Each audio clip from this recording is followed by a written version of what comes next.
नमस्ते, मैं doctor Zubair Khan, assistant professor geography, government college Bundi. आपका स्वागत करता हूं बीए पार्ट प्रथम वर्ष भूगोल की कक्षा में। इस कक्षा में हम भूगोल के द्वितीय प्रश्न पत्र पर्यावरण भूगोल का अध्ययन करते हैं। अगला प्रयास या अगला सुझाव है पर्यावरण प्रदूषण को रोकने तथा ग्रीन हाउस गैसों के उत्पादन पर रोक संबंधी अंतर्राष्ट्रीय संधियों व कानूनों का उल्लंघन करने वाले देशों पर कड़े प्रतिबंध लगाए जाएं। वर्तमान समय में ये देखा गया है कि ग्रीन हाउस प्रभाव जो समस्या के रूप में उभर कर सामने आया है, इसके पीछे निसंदेह विभिन्न प्रकार की मानवीय गतिविधियां जिम्मेदार हैं।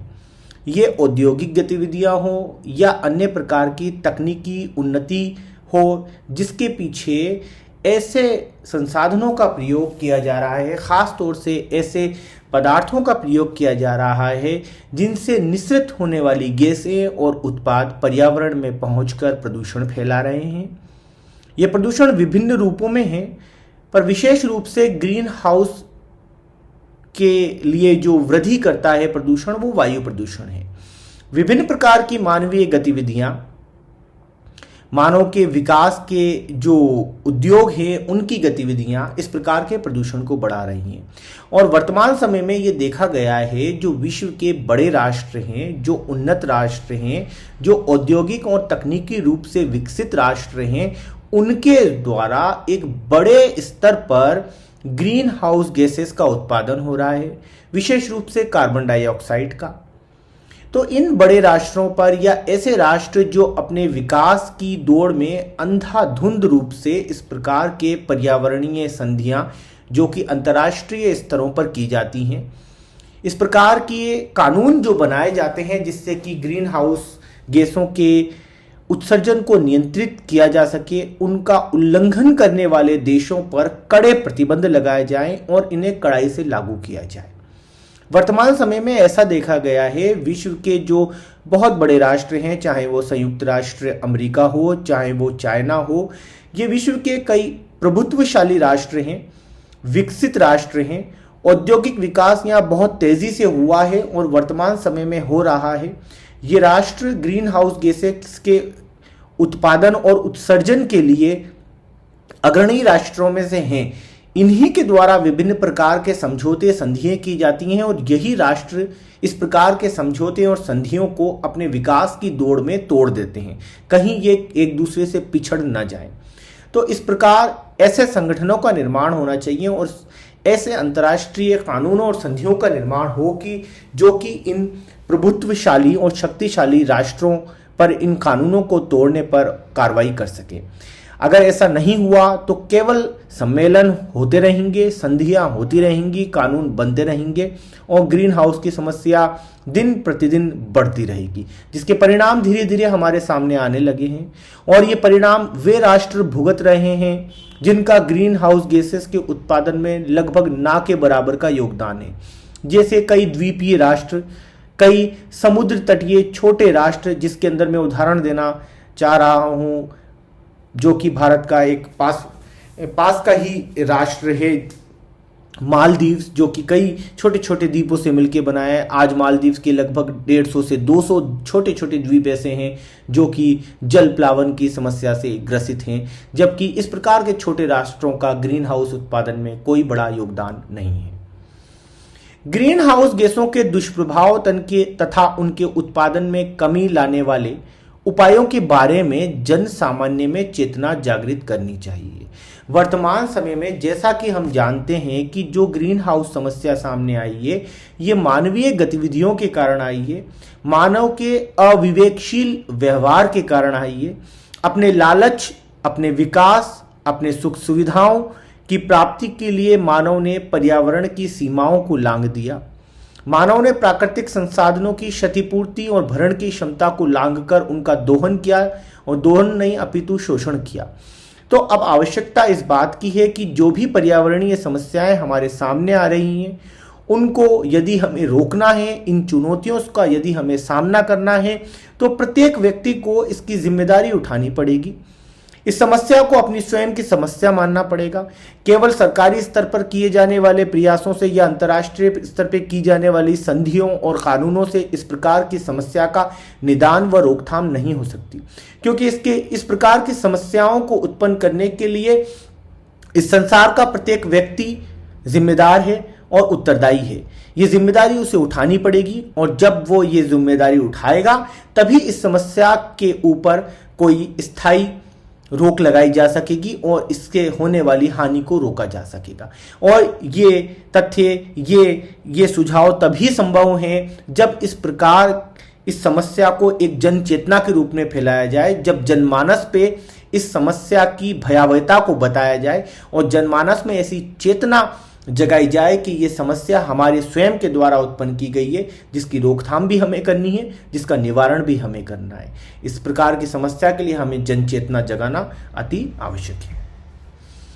इसमें स्वयंसेवी संगठनों की महत्वपूर्ण भूमिका हो सकती है। वर्तमान समय में देखा है हमने, हमारे समाज में कई ऐसे जिम्मेदार व्यक्ति हैं जिन्होंने संगठन बना रखे हैं। कई ऐसे संगठन हैं, स्वयंसेवी संगठन हैं, जो कि बिना किसी सहायता के, बिना किसी सरकारी अनुदान के स्वयं इस पर्यावरण की, इस प्रकृति की और इस समाज की रक्षा करने के लिए अपने स्तर पर आगे आते हैं। स्वयं एक दूसरे के साथ मिलजुल कर अपने जो खर्चे होते हैं उनको स्वयं उठाते हैं। तो इस प्रकार के स्वयंसेवी संगठन जो जनमानस के अंदर इस प्रकार की चेतना जगा सकते हैं, उनकी महत्वपूर्ण भूमिका होती है। उन्हें आगे बढ़ाया जाना चाहिए। स्वयंसेवी संगठनों को हो सके तो सरकारी अनुदान भी दिया जाना चाहिए, ताकि वे अपने कार्य को सफलतापूर्वक जनमानस के सामने रख सके, जन चेतना जागृत कर सके। अंतर्राष्ट्रीय प्रयास, जैसा कि हम जानते हैं, ग्रीन हाउस की समस्या कोई एक राष्ट्र की समस्या नहीं है। इसको उत्पन्न करने के लिए कोई एक राष्ट्र जिम्मेदार नहीं है, अपितु ये तो एक अंतर्राष्ट्रीय समस्या है। विश्व के समस्त राष्ट्र इससे ग्रसित हैं और इसके आने वाले प्रभावों से समस्त विश्व प्रभावित होगा। समस्याएं सबके सामने आएगी। इस हेतु अंतर्राष्ट्रीय स्तर पर इसके लिए प्रयास किए जाने चाहिए और किए जा रहे हैं। इसी के अंतर्गत हम देखते हैं अंतर्राष्ट्रीय स्तर पर अभी क्या प्रयास हो चुके हैं, क्या हो रहे हैं और क्या भविष्य की रणनीति बनाई गई है।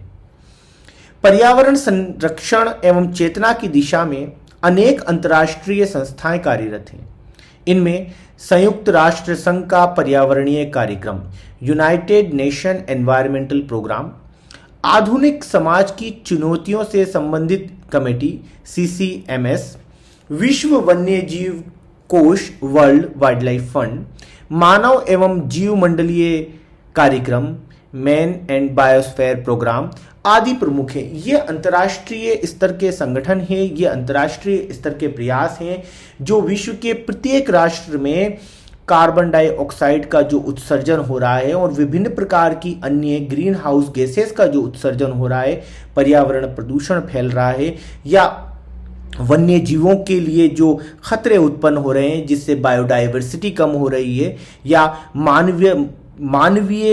मानव सभ्यता के लिए जो खतरे उत्पन्न हो रहे हैं, मानव जीवन के लिए जो सुख सुविधाओं में कमी हो रही है, जीवन स्तर में जो गिरावट आ रही है, विभिन्न स्तरों पर ये अंतर्राष्ट्रीय कार्यक्रम या अंतर्राष्ट्रीय संगठन अपना योगदान दे रहे हैं और अंतर्राष्ट्रीय प्रयास इन्हीं संगठनों के माध्यम से धरातलीय स्तर तक पहुंच रहे हैं। तो ये अंतर्राष्ट्रीय स्तर काम कर रहे हैं जिनको आगे बढ़ाया जाना हमारी जिम्मेदारी बनती है और अंतर्राष्ट्रीय स्तर पर किए जाने वाले प्रयासों के अंतर्गत विकसित और विशाल बड़े जो राष्ट्र हैं उनकी महत्वपूर्ण भूमिका बनती है कि वो इन कार्यक्रमों को आगे बढ़ाएं, इनके लिए आर्थिक सहायता उपलब्ध कराएं।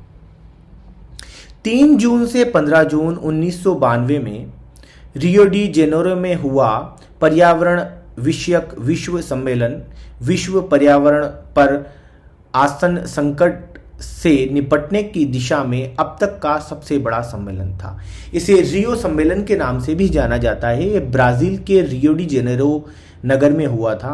वर्तमान समय का पर्यावरण पे हुआ यह आज तक का सबसे बड़ा सम्मेलन है। इसमें विश्व के बहुत सारे देशों ने भाग लिया था और इस सम्मेलन को पृथ्वी सम्मेलन के नाम से भी जाना जाता है, जिसके बारे में अभी हम चर्चा करेंगे।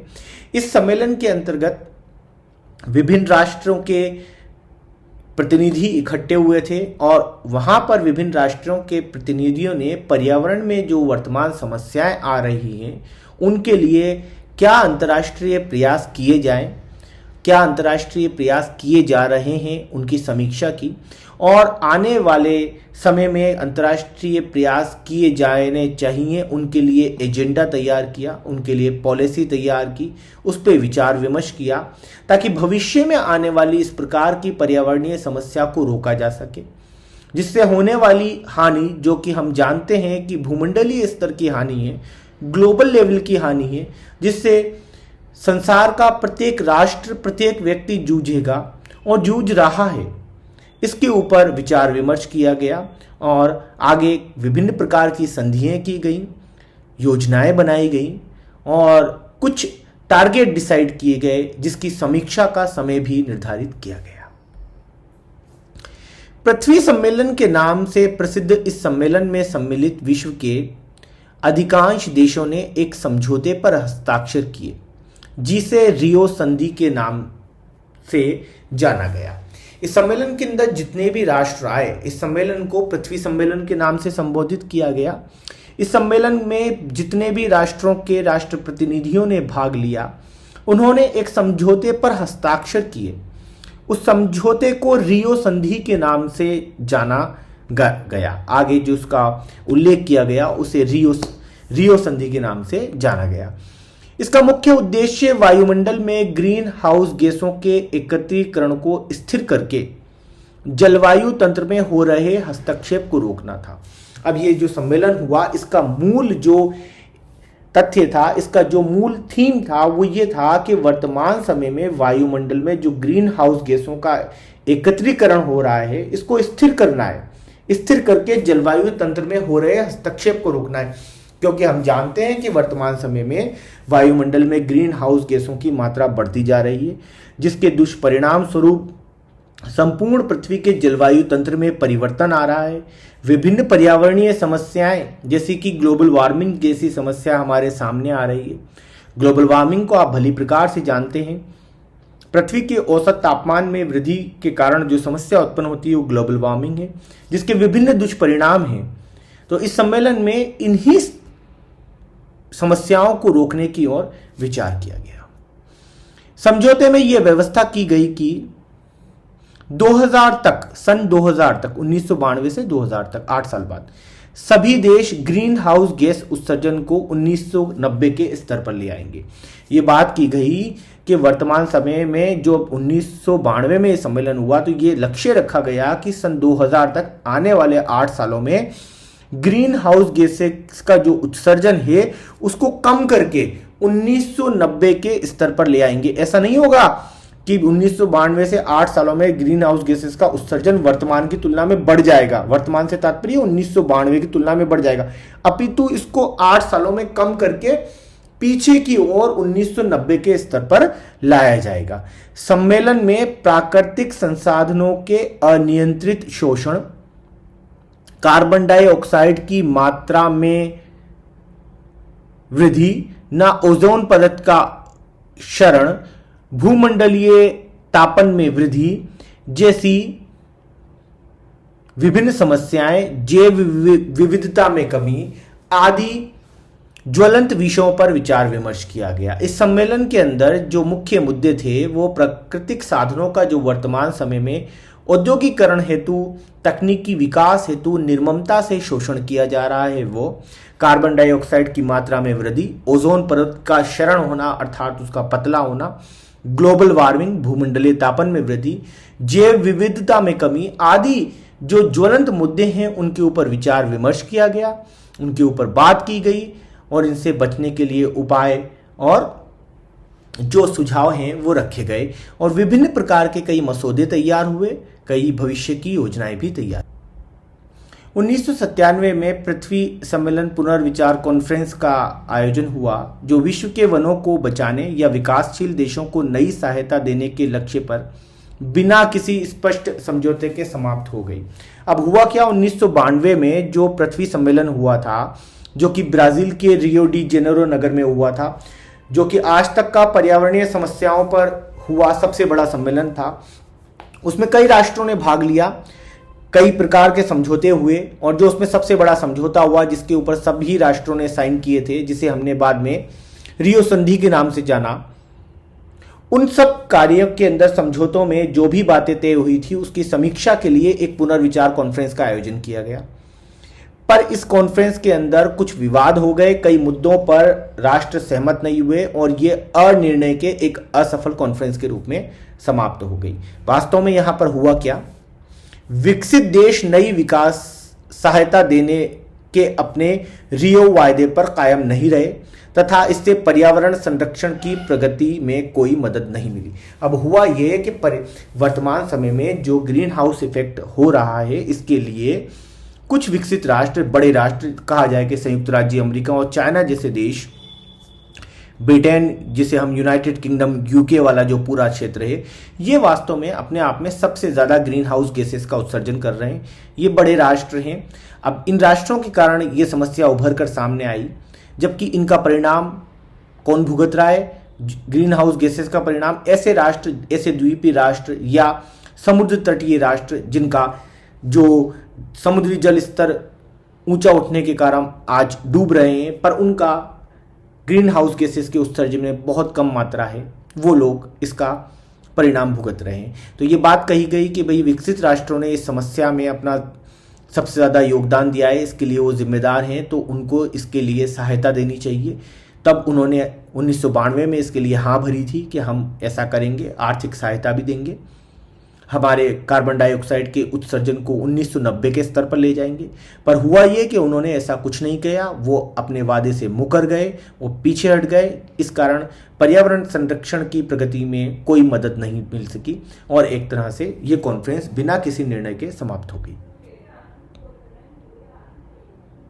अंतर्राष्ट्रीय स्तर पर परस्पर विश्वास तथा सहयोग से पर्यावरणीय समस्या का समाधान संभव है, अतः इस दिशा में निरंतर प्रयास जारी रहने चाहिए। अब अंतर्राष्ट्रीय, क्योंकि ये एक समस्या एक अंतर्राष्ट्रीय समस्या है, अंतर्राष्ट्रीय समस्या का समाधान अंतर्राष्ट्रीय स्तर पर ही हो सकता है। पर्यावरणीय समस्याओं का समाधान तभी हो सकता है जब अंतर्राष्ट्रीय स्तर पर एकजुट होकर सभी राष्ट्र इसके प्रति आगे बढ़ें और उसका समाधान के लिए प्रयास करें। अतः इस दिशा में निरंतर प्रयास जारी रहने चाहिए, क्योंकि ये एक ग्लोबल समस्या है, इस पर अंतर्राष्ट्रीय लेवल पर प्रयास होने चाहिए और ये प्रयास एक दिन या एक महीना या कुछ समय के लिए नहीं हो सकते, अपितु इन्हें लगातार जारी रखना चाहिए और जारी रखा जाएगा। ग्रीन हाउस प्रभाव के अध्याय के लिए आपको असाइनमेंट के अंतर्गत निम्नलिखित प्रश्नों का उत्तर देना है। पहला प्रश्न है, ग्रीन हाउस प्रभाव का अर्थ बताते हुए इसके प्रमुख स्रोतों व कारणों पर प्रकाश डालिए। दूसरा प्रश्न है, भूमंडलीय ताप वृद्धि के दुष्परिणामों को बताते हुए नियंत्रण के उपाय समझाइए। क्योंकि ये दोनों प्रश्न निबंधात्मक प्रकार के प्रश्न हैं, इनका उत्तर आपको अधिकतम 500 शब्दों की शब्द सीमा के अंदर ही देना है। ये प्रश्न संपूर्ण ग्रीन हाउस के जो अध्याय हमने विभिन्न वीडियो के अंतर्गत पढ़ा है उनसे संबंधित हैं, जिनका उत्तर आपको 500 शब्दों के अंतर्गत देना है। धन्यवाद, आपने ये वीडियो अंत तक देखा। जल्दी ही नए अध्याय के नए वीडियो के साथ हम फिर मिलेंगे।